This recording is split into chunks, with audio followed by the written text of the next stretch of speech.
आधा जवाब तो हम आपको पहले ही दे दिए। जो हम लोगों का सुरजापुरी बिरादरी में हसद बहुत होता है। जो योगी को भी पता चल गया, अब योगी जो है वो भी सोच रहा है योगी जो अच्छा है वो योगी तो उससे भी खराब है, लेकिन योगी अब सोच रहा है कि अगर उसको ला के हम करें तो हो सकता है कि बंगाल से भी कहीं बुरा हालत ना हो जाए यूपी का। अचानक दिल्ली जाना त्रिपल चोट्टा কিছুদিন আগে ওই त्रिपल गोदाम থেকে বাড়াইছে। अस्सलाम वालेकुम, नमस्कार, आदाब। मैं साजिद हुसैन और आप देख रहे हैं चाकुलिया टाइम्स। अभी हमारे साथ आज ख़ास बातचीत में जो मौजूद हैं चाकुलिया ब्लॉक तृणमूल के यूथ प्रेसिडेंट अनवर आलम, अब्दुल समद कादरी साहब भी यहाँ पे मौजूद हैं और जिला सेक्रेटरी सुबीर कुमार दास, जिला कमेटी मेंबर। तो तीनों तृणमूल के नेता यहाँ पे मौजूद हैं। आज इन लोगों से ख़ास बातचीत करेंगे और जानेंगे कुछ चाकुलिया की बातें, कुछ अदर स्टेट की बातें, कुछ देश की बातें। तो सबसे पहले हम बात करेंगे यहाँ पे जो हमारे साथ खड़े हैं अनवर आलम साहब से। सबसे पहले स्वागत है आपका। मेरा आपसे ये सवाल है कि जिस तरह से अभी संगठनिक मीटिंग हुई तृणमूल कांग्रेस की, अलग अलग पद सब नेताओं को दिया गया। अभिषेक बनर्जी जी जो यूथ के प्रेसिडेंट थे, अभी उस पद से उनको रिज़ाइन देना पड़ा और अभी वो जनरल सेक्रेटरी बने राष्ट्रीय स्तर पर, और शाइनी घोष को यूथ का प्रेसिडेंट बनाया गया। लेकिन एक लिस्ट जो सोशल मीडिया में काफ़ी तेज़ी से वायरल हो रहा है, उसमें एक चीज़ दिखाई दे रहा है कि कुछ लोग ये सवाल खड़ा कर रहे हैं कि इसमें जो है किसी मुस्लिम का नाम नहीं है। इस पर क्या करेंगे कि क्या जिस तरह से कहा जाता है कि बंगाल में दीदी की सरकार को लाने के लिए मुस्लिमों का बहुत बड़ा हाथ है, मुस्लिम एक तरफा होकर के दीदी की सरकार को तीसरी बार के लिए पश्चिम बंगाल में लाया और आज उस लिस्ट से मुस्लिम का नाम गायब है। इस तरह के सवाल सोशल मीडिया में वायरल हो रहे हैं। सबसे पहले तो आपके चैनल के माध्यम से सुनने वाले तमाम हजरात को मेरा सलाम, आदाब, नमस्कार। देखिए, 2 दिन पहले जो हुआ, हम लोग भी गए थे कलकत्ता। मीटिंग जो था वो संगठनिक रद्दोबदल था, नया करके कुछ कई जगह में चेंज किया गया है। जैसे यूथ का प्रेसिडेंट, हमारे एमपी और यूथ का प्रेसिडेंट जो हुआ करता था अभिषेक बनर्जी जी, वो रिजाइन करके उसको बहुत बड़ा जिम्मेदारी दिया गया है। अभी नेशनल लेवल में जनरल सेक्रेटरी बनाया गया है ऑल इंडिया तृणमूल कांग्रेस का। अब उसके जगह में शाइनी घोष मैडम को लाया गया है। तो ये अपने आप में एक संगठन का जो नियम सिस्टम होता है उस हिसाब से हुआ है।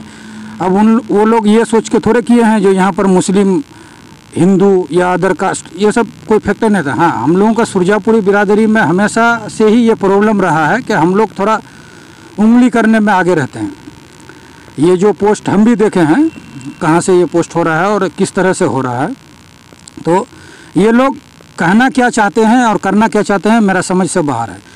काहे कि जब कुछ मिलता है, अभी कुछ दिन पहले जब मिनिस्ट्री गठन हुआ था, मुस्लिमों को चांस दिया गया, उस वक्त यही लोग सबसे पहले पोस्ट किए थे, सवाल किए थे उन मुस्लिम लीडरों पर, उन रहनुमाओं पर जिन लोगों को वहाँ सिलेक्शन किया गया था। अभी इस लिस्ट में लोग का नाम नहीं है तो इस पर भी सवाल। ये लोग हमेशा, असल में बात क्या है कि हम लोग सुरजापुरी समाज में जो लोग रहते हैं ना, चाहे जिस जात का भी हो, हिंदू मुस्लिम, हम लोग यहाँ पर कोई आम या कोई ख़ास नहीं है, सब कोई बराबर अपने आप को समझता है।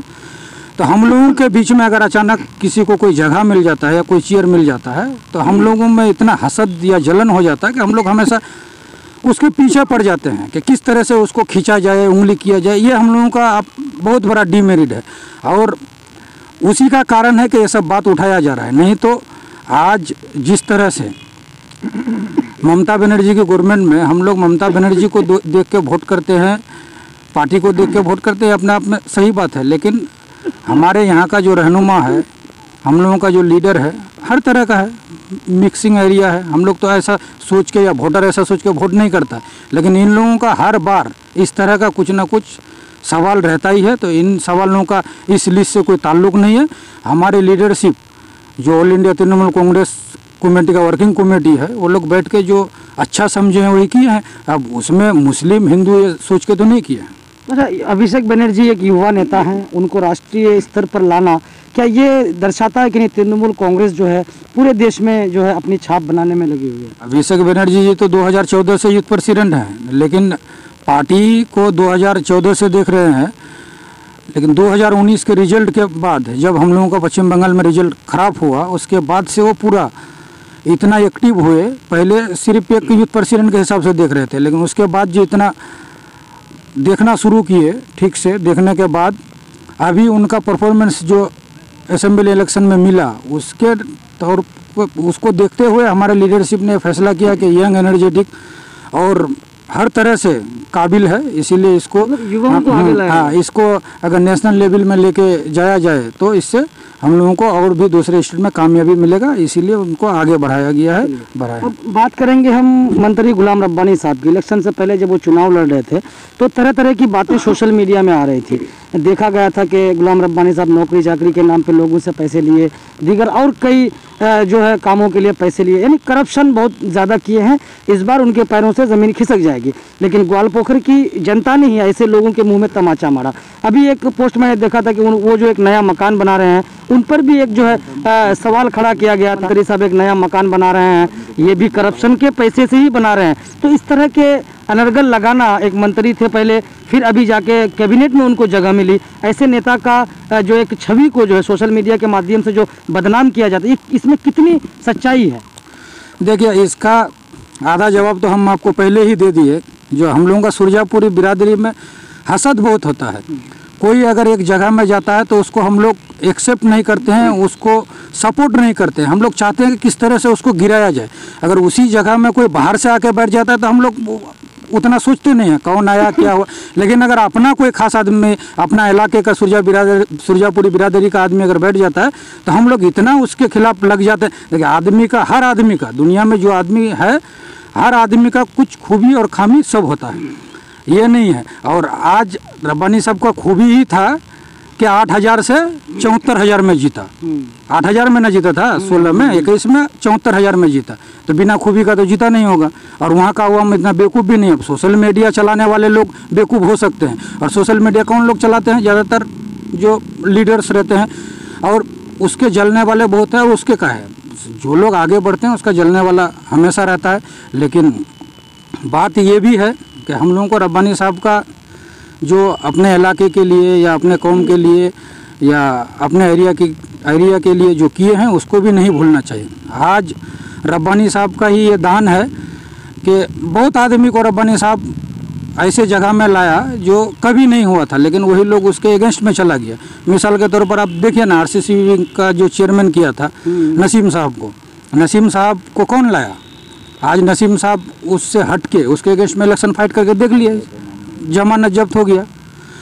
और भी बहुत सब नाम है, किसी को सभाधिपति बनाया, किसी को DPSC चेयरमैन बनाया, बहुत आदमी को जगह दिए हैं, दिलाने की कोशिश की है। अब वो तो सपोर्ट कर सकते हैं, नाम को प्रपोज कर सकते हैं, करवा सकते हैं। वो खुद करने के काबिल तो नहीं है जो वो खुद कर देंगे। पार्टी सुप्रीमो है, पार्टी सुप्रीमो तक मैसेज को पहुंचाना उनका काम है।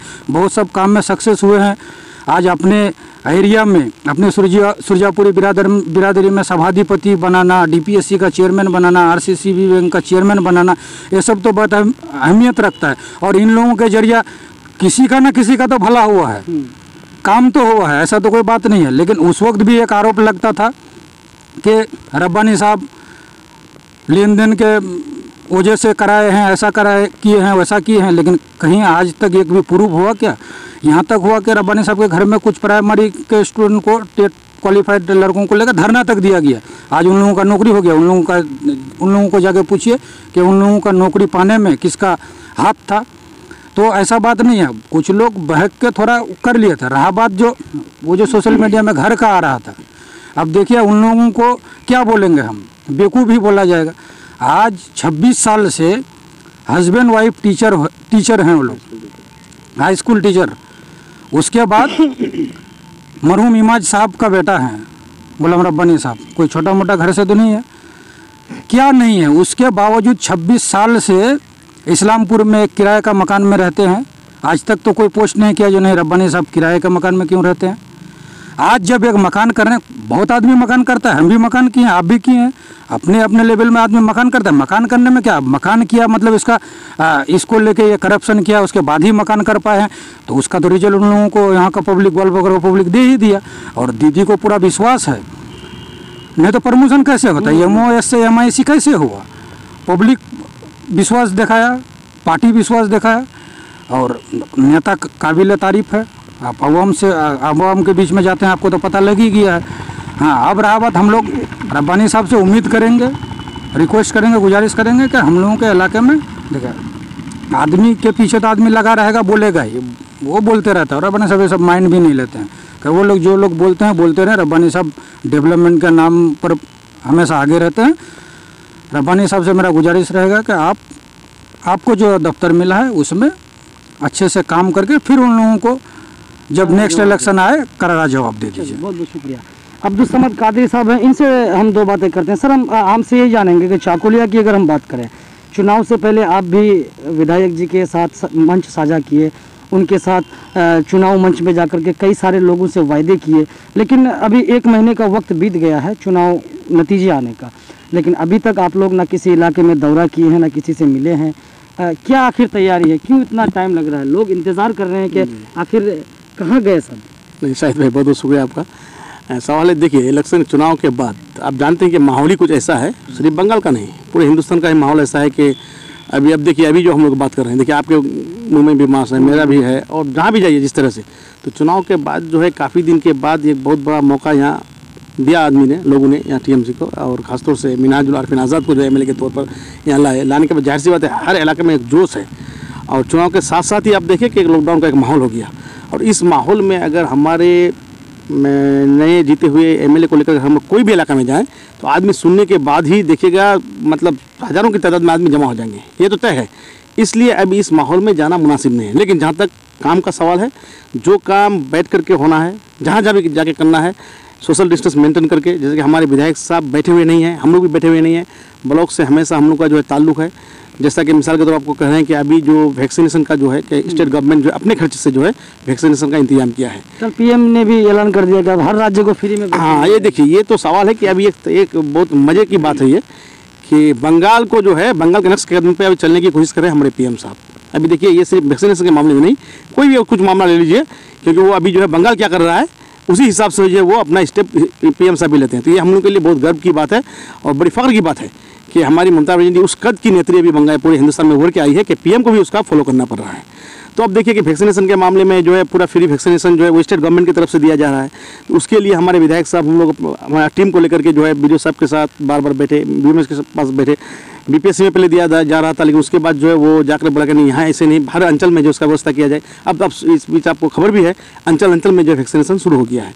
अच्छा, सिर्फ यहीं तक नहीं, डेवलपमेंट का कोई भी काम रुका हुआ नहीं है, पब्लिक के पास नहीं जा पाए हैं, लेकिन पब्लिक के लिए जो काम करना है डेवलपमेंट का काम, उसके लिए बीडीओ ऑफिस में जाकर के कंटिन्यूस, आज देखिए आप तकरीब 54.5 किलोमीटर रास्ता, यानी 109 रास्ता 500 मीटर करके 54.5 किलोमीटर रास्ता, जिसका इनोवेशन कल से आपका हो रहा है, शुरू हो रहा है, कल से शुरू हो रहा है। बिल्कुल, ये इस बीच इसी दौरान, इस माह में इसी दौरान जो है ये बीडीओ साहब के साथ बैठ करके डीएम से जो राब्ता कायम करके इसको अप्रूव करके लाना, और टेंडर सब प्रोसेस जो है वो प्रोसेस करके अब जो है इनोवेशन के लिए परसों का कल से इनोवेशन एमएलए साहब के जरिए ही इनोवेशन होगा इलाका में। 109 रास्ता 500 किलोमीटर करके, यानी तकरीबन यानी कि 54.5 किलोमीटर ये रास्ते मतलब जो है ग्रामीण एरिया में, बिल्कुल गांव में, बिल्कुल गांव में, ये 54 किलोमीटर रास्ता बिल्कुल गांव में। आप जानते हैं कि हर गांव में जो है यही एक मसला, बहुत बड़ा मसला है अभी आदमी के पास कि आमदरफ्त का जरिया। तो इसके लिए ये ग्रामीण रास्ता बिल्कुल एकदम गांव के अंदर अंदर वाला जो रास्ता खराब है, इस रास्ते को पकड़ा गया है। सिर्फ यहीं तक नहीं, ये होने के बाद जो है इसके अलावा आपको और भी एक नई खबर हम दे रहे हैं। इसके अलावा ये तो हो रहा है आपका पंचायत समिति के माध्यम से। इस बीच हमारे विधायक साहब, हमारे एमएलए साहब ने जो है बीडीएम से बात की कि हमारा 13 पंचायत है, 13 पंचायत में ये तो ब्लॉक के थ्रू किया, आप पंचायत में भी जो है मेटेरियल्स का काम दीजिए। इस बीच हम लोग के पास जो खबर है कि 2-4-10 दिन के अंदर पंचायत में भी जो है इसी तरह कम से कम 6-7-8 किलोमीटर का रास्ता फिर से जो है पंचायत में भी जो है शुरू होगा। तो सब मिलाकर अगर हम लोग देखें तो आप देखिए तकरीबन 70-80 किलोमीटर रास्ता जो है इसी दौरान, अभी इस सीजन में मेरा जो कंप्लीट होने जा रहा है, अभी शुरुआत ही में है ये।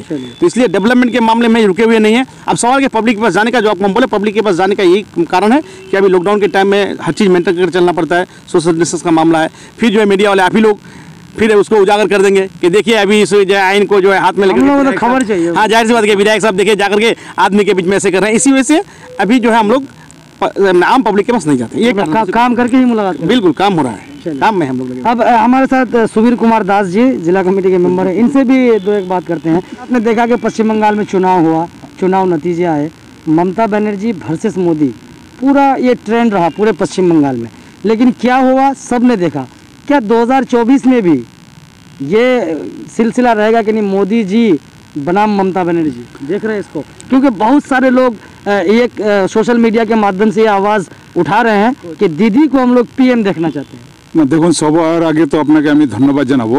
2014 আর 2019-এর যেটা নির্বাচন হয়েছে, লোকসভা নির্বাচন, মোদির যেটা ফাঁকা আওয়াজ ছিল ওটা সারা ভারতবর্ষের লোক জেনে গেছে। 2024-এ মোদি কোনো ফ্যাক্টর থাকবে না, যার কারণে মহান ভাগবত এই মোদি মানে বিজেপি মানে তো আপনার ওই বিজেপি কোনো দল না, বিজেপি কি দলটাকে সম্পূর্ণ কন্ট্রোল করছে পেছন দিক থেকে আরএসএস। আর মহান ভাগবত বলছে যে আমি তো আর বেশি দিন বাঁচবো না, যার কারণে কিছুদিন আগে আপনি হয়তো দেখেছেন সোশ্যাল মিডিয়া খবরে প্রকাশ হয়েছে যে এই যে যোগীর জন্মদিন পালন হলো, ওই যোগীর জন্মদিনে কিন্তু মোদি আর অমিত শাহ দুজনেই কোনো টুইট করেননি, না কোনো সম্বোধনা জানায়নি। আর পক্ষান্তরে যোগীজি কি করলেন, যোগীজি সম্পূর্ণ উত্তরপ্রদেশ থেকে মোদির ছবিগুলো বলছে খুলে নেওয়া হয়েছে, আমি বলছি খুলে নেয়নি, ওগুলোকে সবগুলোকে তুলে ফেলে দিয়েছে। মানে আগামী দিনে যে নির্বাচন হবে ওই নির্বাচনে আপনারা যেরকম বলছেন দিদির সঙ্গে মোদির একটা কম্পারিজন, ওটা না, নির্বাচন মূলত লড়াইটা হবে। আর সারা ভারতবর্ষে যেটা নির্বাচন 2024 হবে, ওখানে কিন্তু বিজেপির কোনো সরকার আসবে না, এটা ফাইনাল। পশ্চিমবাংলায় যেটা নির্বাচন হলো 2021-এর, ওই নির্বাচনের নিরিখে সারা ভারতবর্ষে যতগুলো বিরোধী দল রয়েছে সব বিরোধী দলের সম্পূর্ণ নেতা মমতা ব্যানার্জিকে নেত্রী মেনে আপনি হয়তো দেখেছেন ওই যে ইউপিএর যেটা চেয়ারপারসন করা হয়েছে মমতা ব্যানার্জিকে, অনলি ফর উত্তরপ্রদেশ নির্বাচন যেটা হবে, অর্থাৎ উত্তরপ্রদেশের যেটা নির্বাচন ওই নির্বাচনে ওখানেও কিন্তু আমাদের দিদি ওখানে লাঠি ঘোরাবেন, অর্থাৎ উত্তরপ্রদেশে খুব তাড়াতাড়ি আমাদের দলের প্রতিনিধিত্ব করার জন্য ওখানে লোক তৈরি হবে। আর 2024-এ যে নির্বাচন হবে সারা ভারতবর্ষে সবগুলো বিরোধী দল একটা হয়ে লড়ে। মোদি তো কোনো ফ্যাক্টর না, মোদি থাকবেই না, মোদিকে হয়তো টিকিটও দেবে না। টিকিটগুলো কিন্তু এই বিজেপির যে টিকিটগুলো হয় না, ওগুলো কিন্তু আরএসএসের ঘর থেকে বাই নেম আসে। আমার মনে হচ্ছে যে 2024-এ মোদি টিকিটই পাবে না। যাই হোক, বিজেপি আর 2024-এ আসছে না, এটা ফাইনাল। আর তৃতীয় যেটা ইউপি একটা কথা যে মানে 2014 পরে যে কোনো রাজ্যে নির্বাচন হয় সব রাজ্যে কিন্তু মোদির চেহারা সামনে রেখেই বিজেপি যে নির্বাচন লড়ে, কিন্তু এবার প্রথম এটা দেখা যাচ্ছে যে উত্তরপ্রদেশে মোদির চেহারা নয় যোগীর চেহারার মাধ্যমে failure prime minister in our country. ভারতবর্ষে দেশ স্বাধীন হওয়ার পর এই রকমের জঘন্যতম প্রধানমন্ত্রী আমরা দেখিনি, যার কারণে ছবি তো দূরের কথা, মোদির যা অবস্থা হবে না আপনি 2024-এ দেখবেন। এখন তো আগে তো খুব বর্বর করে বেড়াতো না, কোথাও যেতে পারবে না, এই অবস্থা হবে মোদির। Failure prime minister. ठीक, धन्यवाद।